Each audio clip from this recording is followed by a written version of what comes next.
Hello Elim Hope Church Youth, welcome to your Sunday study, and it is the first one of our Christmas edition. So, as you know, God knows all the plans for everyone and everything. He knows the big details and he knows the small details in life. And he knew you before you were born. He knew what hair colour you'd have, what eye colour, what your favourite ice cream is, and even how many times you will go to the loo in one day, or even in your whole life.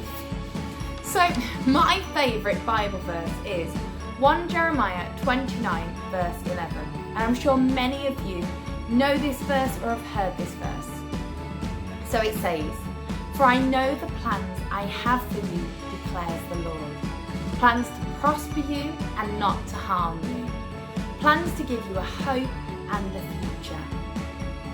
Now, knowing that God knows our plans and knows what's going to happen in every single part of our life, it's not surprising that he knew the plans for Jesus, that he knew every single thing that would happen in his life as well as ours. So, when God tells people about what is going to happen, it is called a prophecy. And lots of people wrote down these prophecies about Jesus in the Old Testament.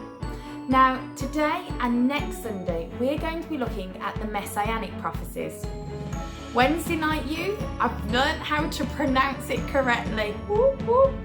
So, Messianic prophecies. These are the prophecies, the things that God told people about his son, Jesus, our Messiah. So, this week we're looking at prophecies about Jesus when he was born, and next week we'll look at prophecies about Jesus when through his life and when he died.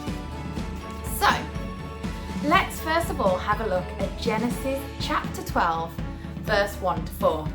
Now, it's not going to surprise you this, but I don't know every part of the Bible, so I'm going to read it off my laptop. So, chapter 12, verses 1 to 4.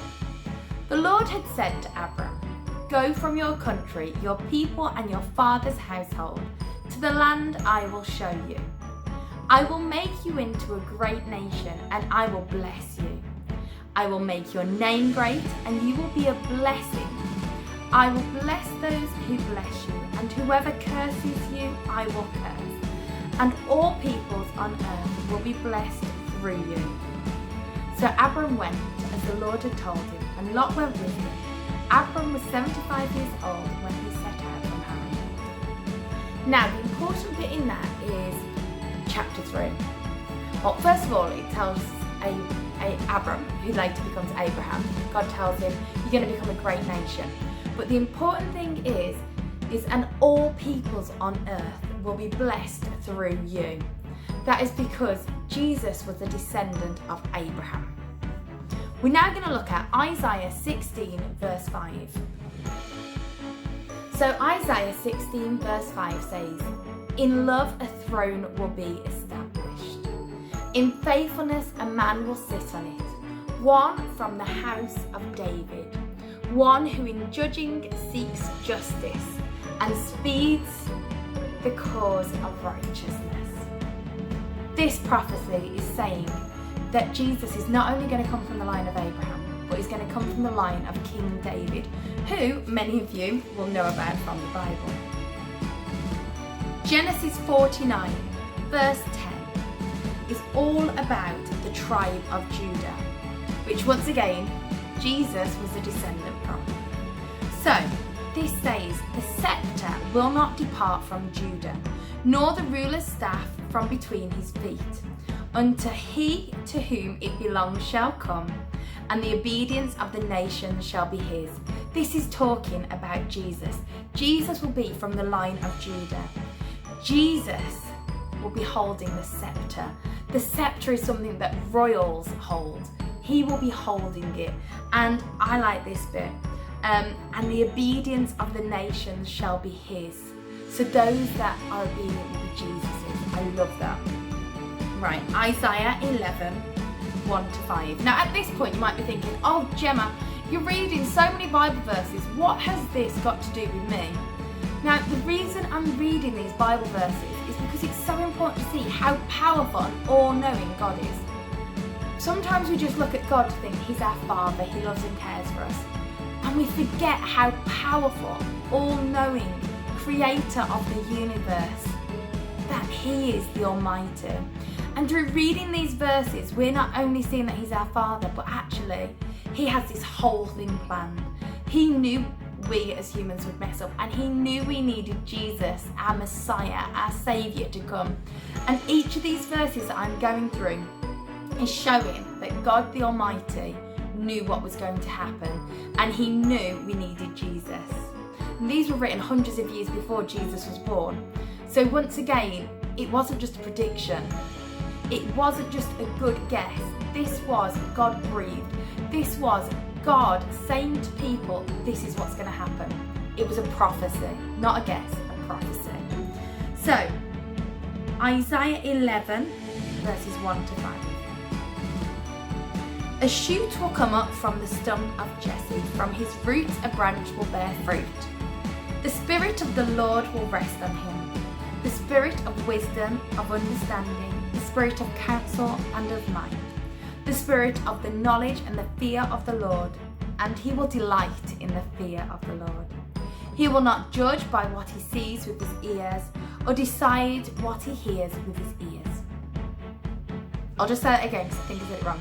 He will not judge by what he sees with his eyes, or decide by what he hears with his ears. But with righteousness he will judge the needy, with justice he will give decisions for the poor of the earth. He will strike the earth with his rod of his mouth, and with the breath of his lips he will slay the wicked. Righteousness will be his belt, and faithfulness the sash around his waist. Now this here is saying that he will be a descendant of Jesse, which is one of the tribes of Judah, and it's talking all about Jesus. The breath of his lips he will slay the wicked. And it says so much more.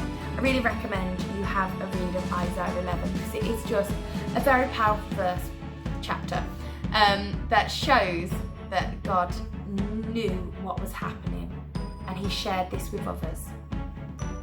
Okay, I'd like to read you Micah 5 verse 2.